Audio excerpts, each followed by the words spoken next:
तो दोस्तों यहाँ पर पेन ड्राइव अपनी इंसर्ट की हुई है। इसमें हमारे पास एक फाइल है इन योर ड्रीम्स 2025। तो यहाँ पर हमारे पास ये लगभग 64 जीबी की पेन ड्राइव है। इसे चेक कर लेते हैं पहले हम।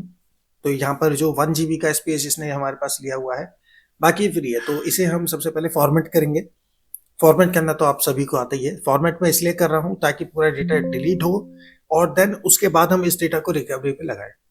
अच्छा, एक चीज का आपको और ध्यान रखना है कि अगर आपकी कोई भी डेटा डिलीट हो जाता है तो उसके बाद उस पर ज्यादा कॉपी पेस्ट वाले कोई काम ना करें। अगर कोई फॉर्मेट हो गई है, हार्ड ड्राइव या पेन ड्राइव कोई फॉर्मेट हो गई है, तो उसको अभी वहीं स्टॉप करें और उसके बाद डेटा रिकवरी पे लगा दें। तो चांसेस बहुत ज्यादा होते हैं कि आपका जो डेटा है रिकवर हो जाएगा। लेकिन अगर आप उसमें बार बार कॉपी पेस्ट करते रहेंगे तो जो पिछला डेटा आपका गया था उसके चांसेस थोड़े से कम हो जाते हैं। तो हमने यहाँ पर सॉफ्टवेयर ओपन कर लिया, रिकवर फॉक्स सीआई। और यहाँ पर आप देखेंगे लोकल डिस्क ई यहाँ पर हमारे पास आ रहा है ऑप्शन। तो इस पे हम क्लिक करेंगे और इस पे क्लिक करके इसको स्कैन पे क्लिक कर देंगे। क्लिक करते ही ऑटोमेटिकली स्कैनिंग पे लगा देता है ये। तो इस बात का आपको ध्यान रखना होगा। और ये टाइम ज़्यादा लगाएगा। जितनी जीबी की पेन ड्राइव या हार्ड ड्राइव होती है उतना ही टाइम लगेगा। तो इसके लिए आपको पेशेंट करना बहुत जरूरी है। आप आराम से बैठिए और वेट कीजिए जैसे ये अपना स्कैन पूरा कंप्लीट करेगा। तो मैंने आपके लिए यहाँ पर फास्ट फॉरवर्ड यहाँ पर किया है, जिसके थ्रू हमें यहाँ पर पता चल पाए कि यहाँ पर क्या आगे प्रोसेस हो रहा है। तो हमने यहाँ पर इसे फास्ट फॉरवर्ड कर दिया है और अब देखते हैं आगे स्कैन कंप्लीट होने में हमें ये क्या क्या रिजल्ट हमारे सामने शो कराता है और क्या क्या डेटा हमारा रिकवर होता है। तो आप ये जरूर नोटिस कीजिएगा कि पिछली बार जो हमारा डेटा था वो था क्या। अब उसके अलावा कोई नया डेटा आता है नहीं आता है वो अभी आगे हमें पता चलेगा। तो स्कैन फाइनली हमारी कंप्लीट हो चुकी है। इसमें थोड़ा सा टाइम लग गया था, मुझे लगभग 2 से ढाई घंटे 3 घंटे का समय लगा था, इतना ही कुछ। उसमें लगातार ये स्कैन करता रहा था। तो टाइम तो लगता है, इस बात का आपको थोड़ा ध्यान रखना पड़ेगा। जितना जीबी की पेन ड्राइव हार्ड ड्राइव होगी, एसएसडी होगी, उसमें टाइम लगेगा। अब यहाँ पर जो ये रिकवर किया है इसने, यहाँ पर काफी सारे फोल्डर्स आ रहे हैं। तो यहाँ पर मैं हर फोल्डर को अभी यहाँ पर प्रीव्यू तो नहीं कर पाऊंगा, ये पीएनजी को तो प्रीव्यू करा देगा। तो यहाँ पर मैं पहले आपको कुछ फाइल्स हैं यहाँ पर, ये जेपीजी वाली, इसे पहले प्रीव्यू करके देख लेते हैं। तो यहाँ पर ऐसा नहीं है कि कोई करप्ट शो कर रहा है, फाइल तो हमारी शो कर रहा है। तो ये अच्छी बात है कि कुछ इसने जो डेटा रिकवर किया है वो वर्किंग कंडीशन पर है। ऐसा नहीं है जो रिकवर किया है वो काम ही ना करे। तो ये हमारे लिए एक अच्छा पॉजिटिव साइन है कि यहाँ पर रिकवर जो कर रहा है वो सही है, काम करता है वो चीज। तो अब यहाँ पर वन बाय वन देखना तो बहुत मुश्किल हो जाएगा। तो मैं इन सभी को पहले यहाँ पे सेलेक्ट ऑल कर लेता हूँ। तो यहाँ दोनों को मैंने सेलेक्ट कर लिया है। अब यहाँ पर हम रिकवर पर क्लिक कर देंगे।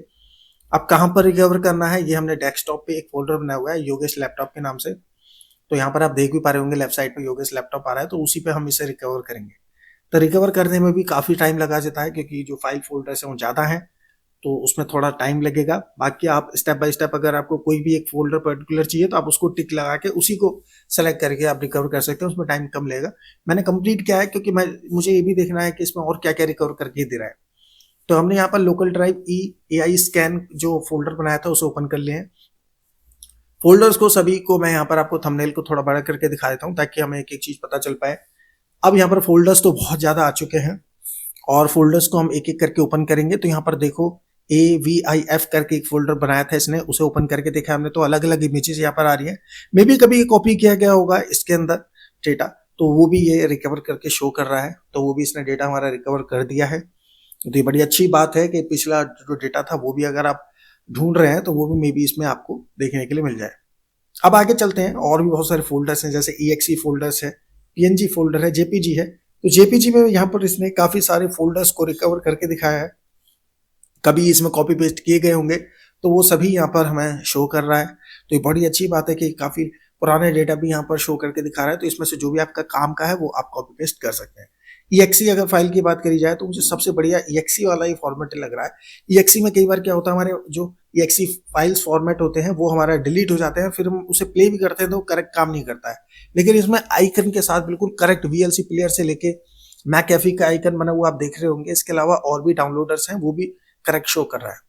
इसके अलावा बाकी अगर हम देखें JPG हो गया, MP4 हो गया, MP4 में भी यहाँ पर कुछ डेटा है, अब वो पता नहीं क्या है, वो प्ले करके देखना पड़ेगा। बाकी MKV फाइल्स यहाँ पर इसने हमें यहाँ पर शेयर करके दी है, यहाँ पे इसने रिकवर कर दी है। तो इनमें से कुछ तो मूवीज हैं, कोई वीडियोस है नॉर्मली। अब वो क्या है वो तो बाद में हमें चेक करेंगे, लेकिन हाँ रिकवर कर दिया है। मेरा जो टारगेट है वो देखना है कि वो वाला जो फोल्डर था वो हमें फाइल मिली है नहीं मिली। तो दोस्तों ये तो बड़ी अच्छी बात हो गई कि इन योर ड्रीम्स हमें यहाँ पर सेव होके मिल चुकी है। तो ये बहुत अच्छी बात है।